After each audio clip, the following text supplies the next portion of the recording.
சிவப்பு கற்றாழைக்கு வந்த சோதனை. நம்ம வீட்ல வந்து ஒரு 2 சிவப்பு கற்றாழை இருக்குங்க. இது 1 மட்டும் பெரிய செடியா இருக்க மாரி இருக்கும். இன்னொன்னு ரொம்ப குட்டி. அதுவும் வந்து சேவல் கொத்தி கொத்தி வளராம போய் இடம் மாத்தி வச்சுட்டுருக்கிறேன். இது கொஞ்சம் பெருசா வளர்ந்து வரட்டும் உங்கள்ட்ட கட் பண்ணி காமிச்சா, இந்த மாரி சிவப்பு கலர்ல ஜெல் வளருங்க, ரத்தம் வடியிற மாதிரி அப்படின்னு சொல்லிட்டு காமிக்கலாம் அப்படின்னு நெனச்சிட்டு இருந்தேன்.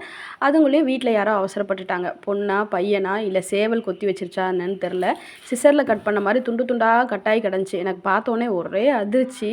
இந்த சிவப்பு கற்றாழையும் இப்போ ஒரு ரேர் வெரைட்டியா தான் இருக்கு.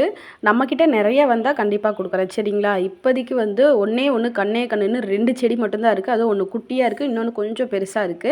அதனால சிவப்பு கற்றாழை யாரும் கேட்ற வேண்டாம். இந்த சிவப்பு கற்றாழையில என்ன அப்படி ஒரு மருத்துவ பயன் அப்படின்னா, நார்மல் கற்றாழைய விட இந்த சிவப்பு கற்றாழைய மருத்துவ பயன் கொஞ்சம் அதிகமா இருக்கு.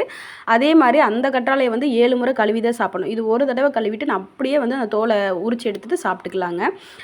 அதே மாதிரி அந்த வாசனை வந்து அதில ஹெவியா இருக்கும். இதில அந்த அளவுக்கு வாசனை ஹெவியா இருக்காது. அதில மஞ்சள் கலர்ல ஜெல் வடியிற மாரி இருக்கும். இதில வந்து ரத்தமா வடியிற மாதிரி தான் இருக்கும். அதுவும் கொஞ்ச நேரம் கழிச்சு தான் வரும்.